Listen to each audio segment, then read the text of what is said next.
ya Ibu ada kunjungan saya ke sini, saya ingin melakukan supervisi klinis terhadap Ibu dengan tujuan untuk mengembangkan kompetensi Bu Asri dalam mengajar kelas.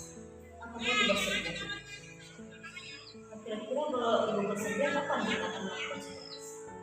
Hari ini kayaknya bisa. Oh bisa ya? Di jam 10. Oh di jam 10. Baiklah kalau begitu.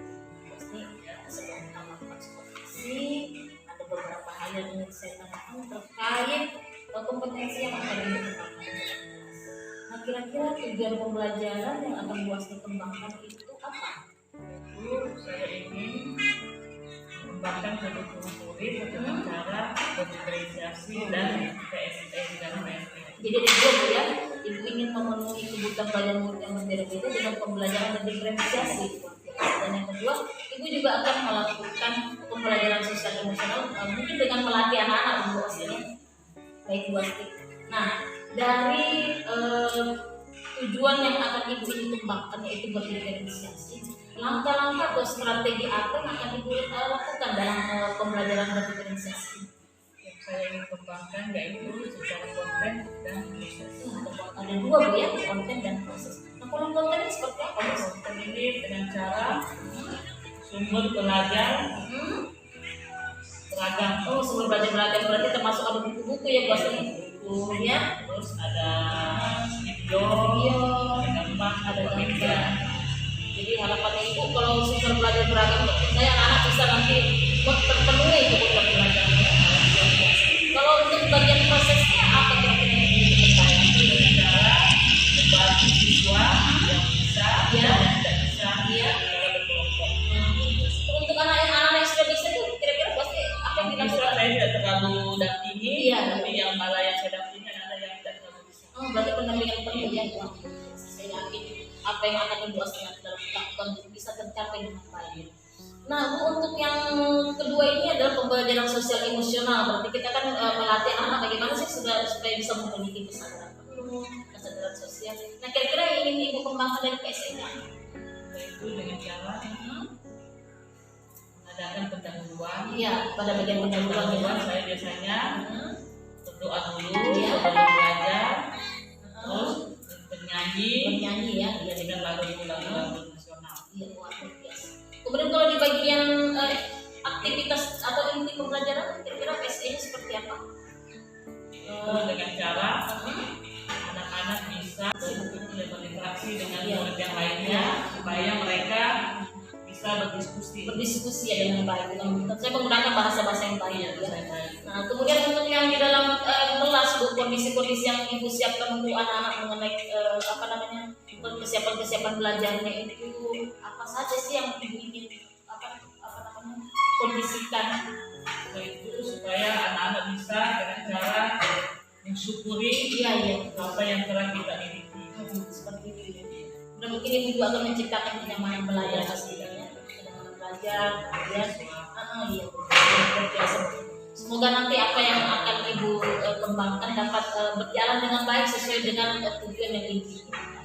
Baiklah Bu Asri, mungkin itu saja yang ingin saya ketahui sebelum kita melakukan supervisi klinis nantinya ya, pada jam kedua ya, yang kedua. Mungkin hal-hal yang sudah ingin saya ketahui sudah terangkum dengan baik. Saya ingin mengucapkan terima kasih atas waktu yang sudah Bu Asri sudah Bu Asri persiapkan buat saya. Baik, assalamualaikum warahmatullahi wabarakatuh.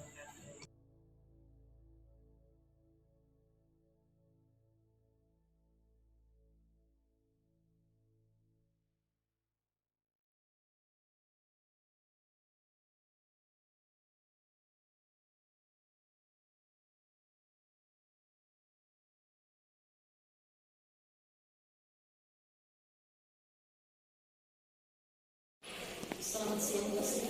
Selamat siang. Bagaimana perasaannya pada siang hari ini? Alhamdulillah baik, senang. Alhamdulillah Bu ya. Tadi kita baru saja melaksanakan observasi di mana Bu Asri melakukan pengajaran sesuai dengan kompetensi Bu Asri yang Bu Asri ingin kembangkan. Dan saya juga sudah selesai melaksanakan catatan-catatan pengamatan saya pada poin-poin kompetensi yang Bu Bu Asih sendiri minta untuk diamati ya. Nah, dalam rangka kegiatan supervisi klinis ini yang ingin saya tanyakan sama Bu Asih ada beberapa hal.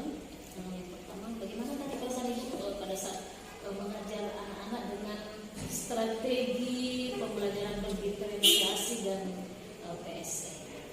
Alhamdulillah, perasaan saya senang bisa mengajari anak-anak dengan cara berbagai berbeda kelompok yang mampu sampai tidak mampu. Jadi dari pembagian tadi diproses ya maksudnya.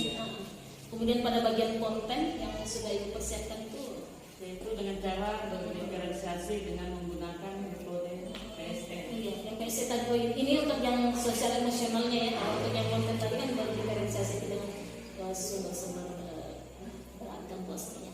Bagaimana reaksinya tadi?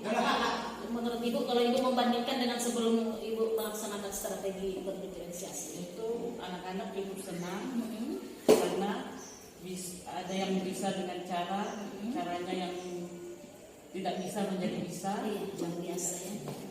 Jadi anak-anak tuh lebih aktif ya, kemudian mereka lebih merasa senang Bu ya, karena pembelajaran itu tidak membosankan.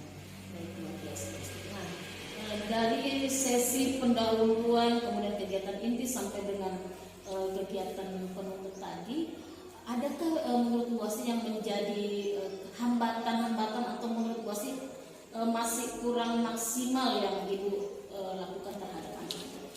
Ya, masih ada yang kurang. Masih ada ya? Masih ada. Yaitu saya akan berusaha lagi belajar dengan berbagai cara metode. Oh, dengan metode yang beragam. Berarti pasti ingin meningkatkan metode mengajarnya supaya lebih bervariasi. Jadi Ibu merasa masih ada yang kurangnya dari pengembangan yang Bu Asih lakukan. Kira-kira itu pada bagian yang mana Bu Asih? Apakah di bagian diferensiasinya atau di bagian PSN-nya? Kayaknya di bagian PSE. Bagian PSN berarti yang untuk anak-anak itu merasa berlatih emosi-emosi yang positif ya, seperti kesadaran sosial, kemudian kesadaran penuh, pengambilan diri, keterampilan berrelasi dan mengambil keputusan bertanggung jawab. Nah, dari 5 kompetensi ini Bu Asih yang sudah Ibu Asih sudah tadi terapkan, dan ada beberapa yang memang sudah terlihat ya, ada pengembangan di situ. Kira-kira pada bagian yang mana yang Bu Asih anggap itu masih perlu ditingkatkan? Kayaknya bagian Kesadaran sosial. kesadaran sosialnya. Oh ya, kesadaran sosial. Jadi saya tadi melihat ya, Bu Asih itu ada melakukan pengelompokan dengan tujuan supaya anak itu bisa berdiskusi ya Bu. Nah, mungkin yang hambatan yang Ibu Asih rasakan untuk di bagian kesadaran sosial itu untuk anak yang seperti apa? Anak yang tidak mampu, Anaknya kurang mampu. yang kurang mampu berinteraksi. Karena ada murid saya satu kan semacam autis itu. Seperti itu. Ada satu orang di saya susah mengajarinya. Susah Iya. mengajarnya. Nah, ini yang merasa banyak perlu Ibu Asih tingkatkan sekali ya. Betul sekali. Memang sih Bu Asih, kalau anak-anak yang autis itu kita memang memerlukan perhatian khusus. Iya. Dan dia terasa dibilang. Iya, betul sekali. Nah, ini yang Bu Asih berusaha untuk tingkatkan. Nah, baiklah. Kemudian untuk tindak lanjut yang akan Bu Asih lakukan setelah kegiatan supervisi klinis ini kira-kira apa Bu Asih? Saya akan berusaha lagi belajar, terutama mendidik anak-anak yang tadi yang tidak mampu. Iya, yang autis. Yang itu saya akan berusaha. Sebenarnya ada perkembangan lah sebelum sekolah dan sudah mulai sekolah. Nah, kira-kira kapan akan Ibu Asih lakukan untuk perubahan ini? Sebenarnya mulai besok. Mulai besok ya, Bapak sudah mulai. Saya sudah mulai. Iya. Hampir tiap hari. Iya. Jadi untuk perubahan-perubahan yang akan Bu Asih lakukan itu Ibu Asih berencana besok ya.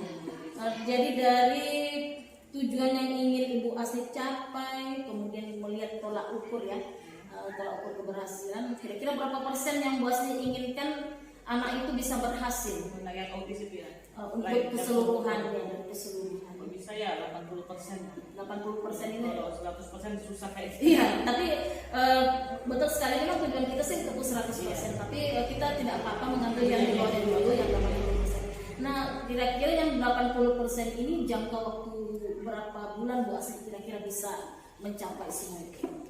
Setidaknya ini kan sudah mau akhir semester, Iya. ya setidaknya sebelum naik kelas 2 lah saya berusaha. Berusaha supaya anak sudah bisa terakomodir semua ya Semua kebutuhan yang belajarnya termasuk mengejar cara iya membaca, luar biasa. yang autis sudah ada perubahan, yang Ada autis sudah perubahannya seperti itu. Berarti kalau kita melihat kurang lebih sekitar 6 bulan. 3 bulan ya. Ini iya. Ya, ini kan mau akhir semester. Iya, 3 bulan ya. Untuk yang jangka panjangnya mungkin yang pada waktu mereka akan naik ke kelas, kenaikan kelas. Nah, harapannya ibu setelah anak-anak ini semuanya ibu latih baik mengajar dengan cara pembelajaran yang berdiferensiasi, kemudian PSE. Harapannya ibu anak-anak itu apakah tujuannya Bu Asih semuanya nanti bisa naik kelas atau bagaimana? Setidaknya sekarang kan sudah ada kurikulum ya, Iya. anak tidak harus naik kelas semua. Iya, iya. Jadi disitulah guru harus lebih kerja keras lagi Iya, supaya betul. anak-anak bisa naik kelas semua. Bisa Jadi naik kelas jangan semua. sampai kita hanya kasih naik, Iya. ya anak tidak seharusnya naik kan. Iya, wah, luar biasa sekali ya. Nah, yang Kita guru kelas ini keren harus keren. berusaha. Iya. Jadi Ibu Asih ini mengartikan kata harus naik semua itu Iya. bukan berarti kita membiarkan anak-anak apakah mereka bisa, apakah mereka tidak bisa. Yang penting mereka naik semua, tidak seperti itu ya. Oh, luar biasa. Luar biasa sekali. Tujuan sekali guru kelas 1 ya. Iya, sangat menginspirasi apa yang sudah Ibu Asih kemukakan mulai dari awal sampai akhir pastinya. Dan ini akan menjadi bahan evaluasi baik bagi Bu Asih maupun bagi diri saya untuk rencana-rencana yang akan kita tindak lanjuti bersama. Jadi dari sesi ini saya tidak ingin Bu Asih berhenti sampai di sini saja. Jadi kita akan saling berkolaborasi untuk bagaimana bersama-sama mewujudkan impian kita semua, yaitu memajukan pendidikan di sekolah kita. Baik Bu Asih, terima kasih sekali atas waktunya dalam kegiatan pasca observasi profesi klinis ini. Semoga memberikan manfaat bagi kita semua. Baik,